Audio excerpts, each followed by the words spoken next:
السلام عليكم ورحمة الله تعالى وبركاته. مرحبا بالجميع في حصة جديدة. إذا سأشارككم في هذه الحصة موضوع خاص بالأعمدة المستوى الثانية بكالوريا. الموضوع هو أمامكم، يمكنكم قراءته بتأني ثم الإجابة على مختلف هذه الأسئلة. إذا voilà, on vous donne bien sûr des données, la constante de Faraday, on vous donne la masse molaire de l'élément aluminium, la constante d'équilibre associée à la réaction.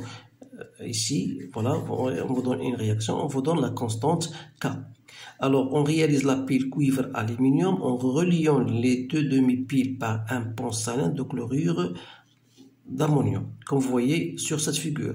Donc, la première demi-pile est constituée d'une lame de cuivre partiellement immergée dans une solution aqueuse de sulfate de cuivre de concentration C0 et de volume V.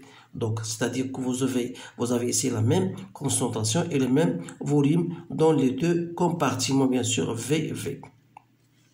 La deuxième pile, voilà, elle est immergée dans une solution de chlorure d'aluminium, donc de la même concentration C0 et de même volume V. Donc, ce sont des données. Donc, maintenant, on va passer à la chose importante, bien sûr, des questions. Mais avant de passer, je voudrais bien recopier ici l'équation de la réaction parce qu'on aura besoin. Donc voilà, 3Cu plus 2Al 3 plus, on vous donne ici le sens 1 et le sens 2, 3Cu de plus 2Al, bien sûr. Voilà, et on vous donne la constante K, 10 moins 20. Voilà. Donc voilà, on va passer maintenant à la suite. Alors on branche les deux pôles, on branche les pôles de la pile à un conducteur ohmique, un ampèremètre et un interrupteur K.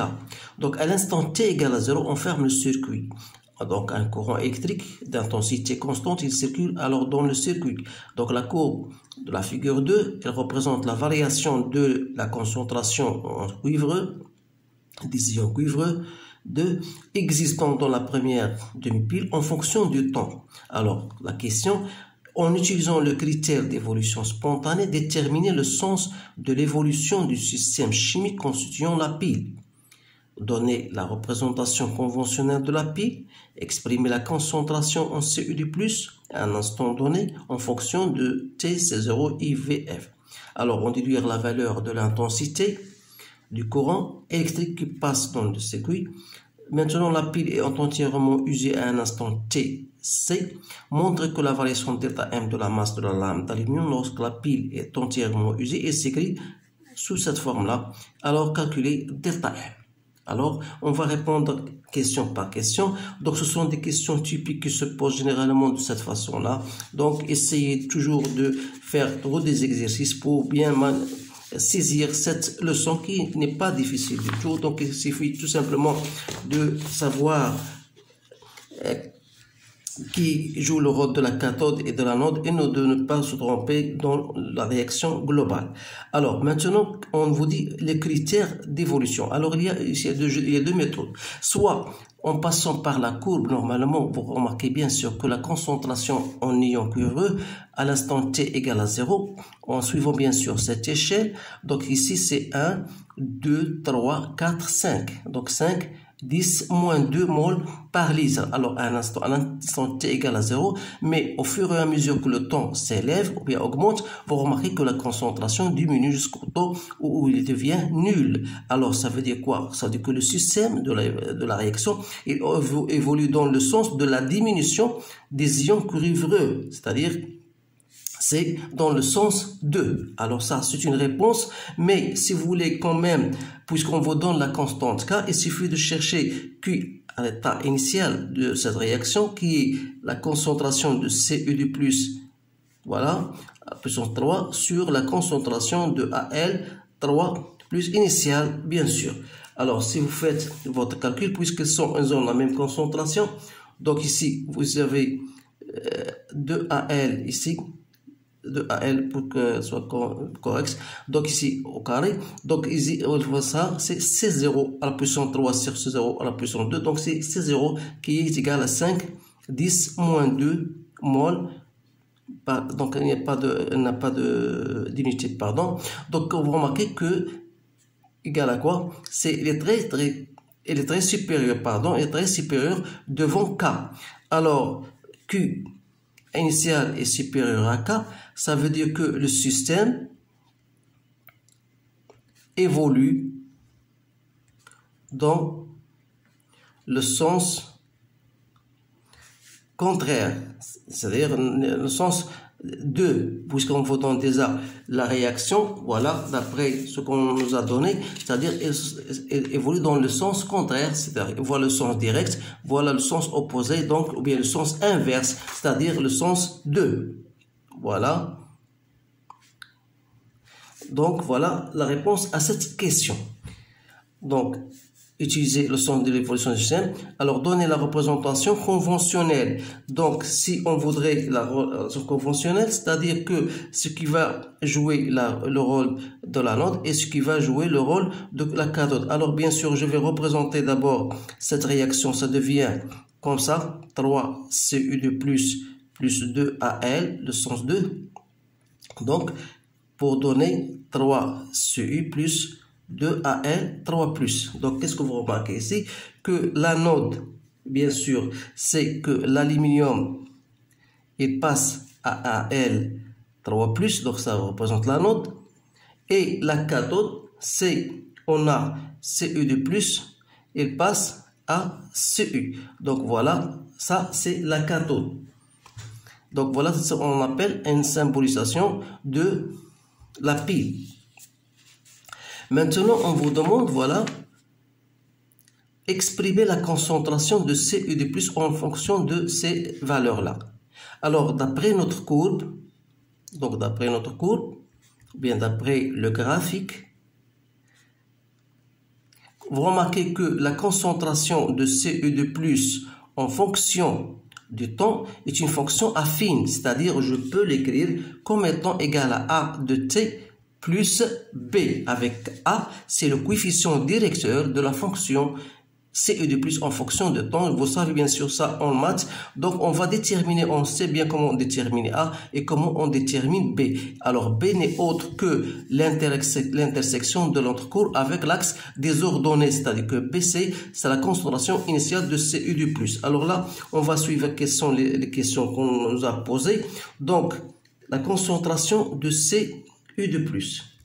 Si, bien sûr, si on va représenter, si on écrit cette réaction et on exprime l'avancement pour bien comprendre cela, voilà, on a, c'est bien, donc 2Al 3+. Donc si ici on a un nombre initial de Cu2+, donc on aura ici le nombre initial de l'aluminium, nombre initial de Cu, nombre initial de Al 3+. Alors, à un instant bien donné, donc on aura ici moins 3x. Il faut faire très attention aux coefficients. Donc ici, moins 2x. Ici, on aura NiCu plus 3x. NiAl 3 plus 2x. Voilà. Pourquoi j'ai fait cela? C'est pour tout simplement vous montrer que la concentration de Cu2+ à l'instant T, voilà, c'est N initial de Cu2+ moins 3x que je dois diviser par le volume. Alors, Ni divisé par V, c'est la concentration de Cu2+ à l'état initial. Donc, il reste ici moins 3x sur V. Alors, vous savez bien sûr que la quantité d'électricité, c'est le nombre des électrons mis en jeu fois F, la constante de Faraday, c'est-à-dire il y a 6x fois F, c'est-à-dire égal à I delta T. Alors, ça veut dire que 3x Ft, si je divise ça par 2, donc il faut diviser l'autre nombre par 2. Alors, pourquoi? Pour donc aboutir à la relation, mais à l'expression de Cu2+, qu'on a dit qui est égal, ça c'est C0, moins 3x, c'est-à-dire 3x c'est quoi? C'est I delta T sur 2F. Alors, I delta T sur 2F, c'est, voilà, l'expression de C, la concentration de C2. Donc, c'est C0 moins I delta T sur, mais il faut diviser par, n'oubliez pas, V. Donc, diviser par V. Donc, voilà, ça, Donc, on a bien exprimé cette concentration en fonction des données, bien sûr, que vous voyez ici. Alors, cinquième question, en déduire l'intensité. Donc, l'intensité, si je vous remarquez bien sûr que je peux écrire la concentration, ça c'est un instant t, égal à quoi? Est égal à moins, si vous voulez, moins delta moins i, avec si je prends delta t, c'est égal à t bien sûr. Donc ici, on aura ici moins i sur 2 f v fois t plus c0. Alors, comme on a dit, c'est égal à a de t plus b. C'est-à-dire que a, c'est quoi? C'est le coefficient directeur, c'est-à-dire égal, normalement, c'est la variation de la concentration de C et de plus sur la variation de t. Donc, il suffit de prendre deux points puisque la fonction était affine, il ne passe pas par l'origine. Il suffit de choisir deux points. Alors ici, je vais choisir ce point-là, 5, 10, moins 2. Voilà, 5, 10, moins 2. Je choisis alors ce point-là qui représente 0. Alors, ce qui correspond à 5, 10, moins 2 en fonction de temps, c'est 0. Voilà, pour le temps, c'est 0. Et ça, on a la concentration égale à 0. Donc, le temps ici, donc on a ici, c'est, on vous donne ici 500. Donc, 500, 1, 2, 3, 4, 5. Donc, ici, c'est 500 fois 5, 5 fois 500, c'est 2500 secondes. Donc, je vais mettre ici 2500 secondes. Et par conséquent, c'est-à-dire que j'aurai moins I sur 2F V.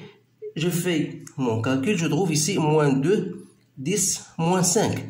Autrement dit, j'en déduis I, c'est 2FV fois 2, 10, moins 5. Donc, c'est tout simplement, c'est, je trouve, 0,919 ampères. Alors, faites attention pour, en ce qui concerne le volume. Donc, le volume, c'est 50. Il faut le convertir en litres, bien sûr. Voilà. Et maintenant, la dernière question, je pense. La pile est entièrement usée à un instant TC. Alors, montre que la variation delta M de la masse d'aluminium lorsque la pile est entièrement usée s'écrit de cette manière-là. Alors, vous savez bien sûr que delta M, c'est la masse finale moins la masse initiale. Et comme la masse initiale, c'est le nombre de moles, bien sûr, toujours ici de l'aluminium, on parle de l'aluminium, moins nombre d'aluminium ici, N initial, le tout fois la masse molaire de l'aluminium. C'est-à-dire, d'après notre avancement, bien ici, table d'avancement, donc c'est-à-dire le nombre final, donc moins nombre, et ça c'est moins 2x, donc c'est moins 2x fois la masse de l'aluminium. C'est-à-dire que, égal à moins 2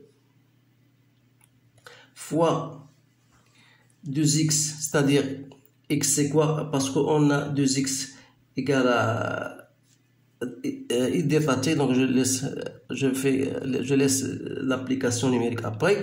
Donc delta M, Gx, c'est I delta t sur 6F.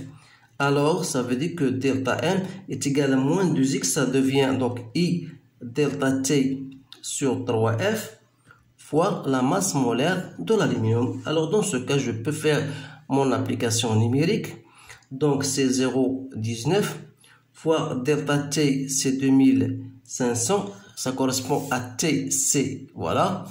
Et sur 3 fois 96 500 que je multiplie par la masse molaire, ça me donne 0,044. Donc, j'espère que cette valeur, cette réponse soit exacte. Inch'Allah. Et donc voilà, c'est tout ce qu'il y a dans cet exercice. Donc c'est un exercice global qui comporte différentes questions que vous devez quand même savoir comment y répondre. Alors je vous remercie de votre attention. Je vous souhaite une bonne chance et je vous dis à bientôt.